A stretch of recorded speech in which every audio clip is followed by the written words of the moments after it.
وما درملنا غړي وجوړولو کې خو بیا د غمګستنا غړي ټوټه ټوټه زړه وما د پاڼې وزارت د بشري سرچینو او ادارې پراختیايي رئیس او د هېواد علمي شخصیت مفتي صاحب محمد یوسف ثاقب السلام علیکم ورحمۃ اللہ وبرکاتہ په ډېرې مننې سره چې زموږ غوښتنه مو منله او د مرکې لپاره مو خپل قیمتي وخت ځانګړی کړ. وعلیکم السلام ورحمۃ الله وبرکاتہ. تاسو نه ډېره مننه. الله مو عزتمن لره. ستاسو د ریاست په اړوند کې د وروستیو پروژو د پلي کېدو او همدارنګه د عمومي لاسته په هکله که ملت او هیواد ته معلومات وړاندې کړئ. بسم الله الرحمن الرحیم. الحمد لله اولا واخرا وظاهرا وباطنا والصلاة والسلام على خير خلقه محمد وعلى آله وأصحابه دائما وصرمدا وبعد. أعوذ بالله من الشيطان الرجيم. بسم الله الرحمن الرحيم.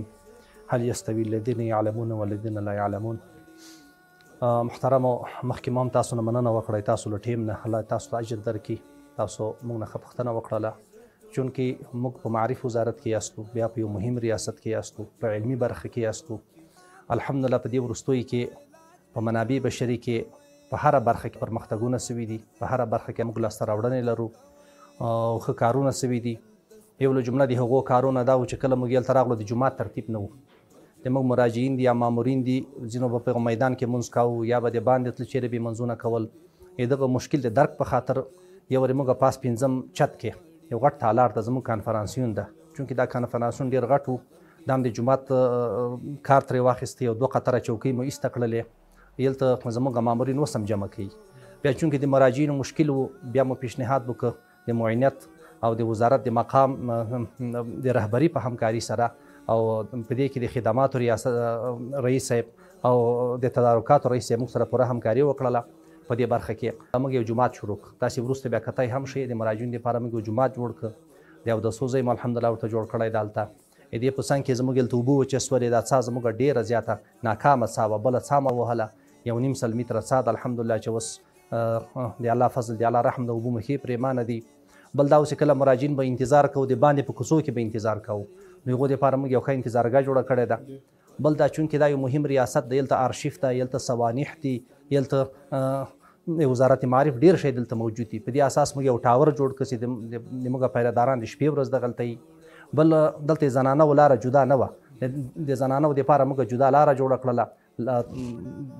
په دې لاره باندې مکمله زنانه نه ځي. د زنانه که چیرې مامورین دي او که چیرې کارکنان دي، همکاران دي، مراجعین دي، ټولو لاره جدا ده. په پرده او په عزت کې راځي، په حجاب کې راځي، لاره جدا ده، د تګ راتګ لاره مکمله جدا ده. بل مفتي صاحب محترم، د افغانستان اسلامي امارت د تاریخي پرېکړې له مخې د پوهنې وزارت ته د اسلامي بنسټونو اړوند 100,000 بسونه ځانګړي شول. الحمدلله د پلي کېدو د تطبیق پروسه په اړه کې معلومات راکړئ، تر کوم حد دا پروسه تطبیق شوې ده او په وړاندې ننګونې څه دي؟ دا خو د امارت اسلامي خاص احسان و. تاسې ګورئ د جمهوریت په وخت کې د تعلیمات اسلامي معینیت د اشرف غني نه بستونه غواړي. د تعلیمات اسلامي برنامې ته 15,000 بستونه ورکوي. هغه بیا پارلمان ته لیکي چې پارلمان د تایید رای ورکړي، له هغه نه وروسته وزارت معارف ته دا راسي دا بستونه. خو بیا پارلمان د تایید رای نه ورکوي، ګوره هغه ردوي. بیا دی په خپل صلاحیت باندې یو څه بستونه ورکوي. خو الحمدلله زموږ امیر المؤمنین الشیخ حفظه الله ورعاه یو لک بستونه، دا بس دې نه خو مخکې نور بستونه هم وو، تقریبا 3,000 بستونه مخکې له دې نه استخدام شوي دي تعلیمات اسلامي په برخه کې. نو یو لک بستونه راغله. یو لک بستونه چې کله راغله، چونکې دا پروسه ډېره حساسه پروسه وه او دې بودیجه هم زښته ډېره وه. بل دا اوس دې بودیجه په کوډ احتیاطي کې وه، 95م کوډ کې وه. نو دې استخدام شروع شو، هغه 3 ربع کې چې دې استخدام شروع شوی د 3 ربع. په اوله ربع کې خو یو څه مشکلاتونه او طرز العملونه ورته جوړېدل، دې ته پلانونه جوړېده، طرحې ورته جوړېدلې چې څنګه استخدام سي. حیاتان لاړه، خو دغه 2 ربع موږ کار پرې کړی. په دغه 2 ربع کې تقریبا له دې برخې نه شاوخوا 15,000 کسان استخدام شوي په مختلفو برخو کې، یا استادان، یا امیرین یا مدیران یا اجران چې په بل اصطلاح درته وایم یا محتمیمان یا ناظمین یا اجران چې هغه خدمه دي که نه یا استادان تقریبا تر 15,000 پورې کسان استخدام شوي دي او دا لړۍ لا ادامه لري. او دا د ګمارنې پروسه مفتی محترم کله وضاحت ورکړي دا څنګه ترجمه دوی ته جوړ د ګمارنې پروسه خو یې لکه څنګه چې د تعلیمات عمومي پروسه ده په همدې شکل دا پروسه هم همدغسې مخکې روانه وي په همدې شکل باندې بالکل و دې ته پلان جوړ سوی ده. ډېر ښه. او دا پروسه یعنې کله چې سل سلنه تطبیق شي دا به څومره وخت پورې تطبیق شي؟ الله ته امید ده چې آینده کال دپاره د آینده کال تر اخره پورې یا فرضاً د درېیمې روبې تر اختتامه پورې زموږ دا پروسه مکمله تطبیق شي. ډېر ښه. والحمدلله. مفتی محترم د ښوونیزو بنسټونو په بېلابېلو برخو کې څومره ښځینه کارکوونکي وګمارل شوي؟ ښځینه کارکوونکي په دغه یو کال کې چې موږ کوم د استخدام ارقام لرو، د استخدام راپور لرو چې د موږ پلان او ګزارشدهي چې موږ ته راپور راکړی ده، موږ تقریبا 51,000 په مجموعه کې استخدام لرو په بخش تعلیمات اسلامي کې، په بخش تعلیمات عمومي کې، په بخش تربیه معلم چې انکشاف مسلکي باندې بدله شوې ده.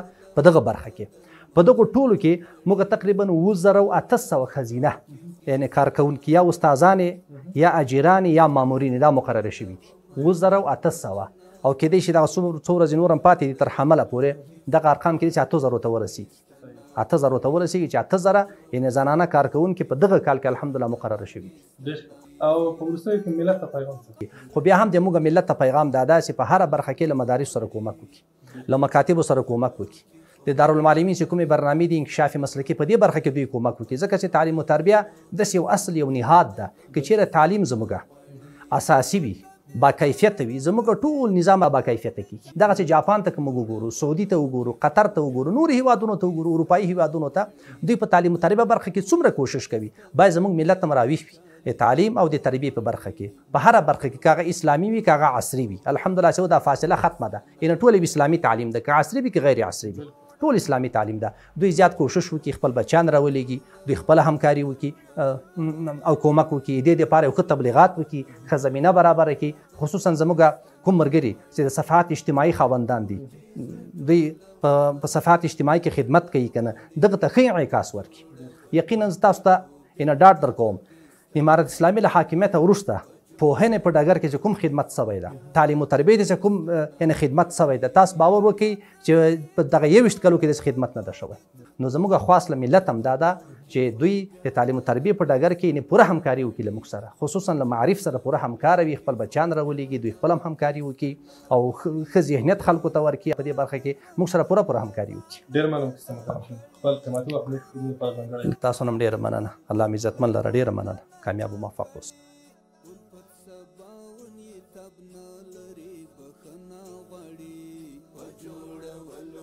خو بیا د غمګي ستنه غواړي الفت سبا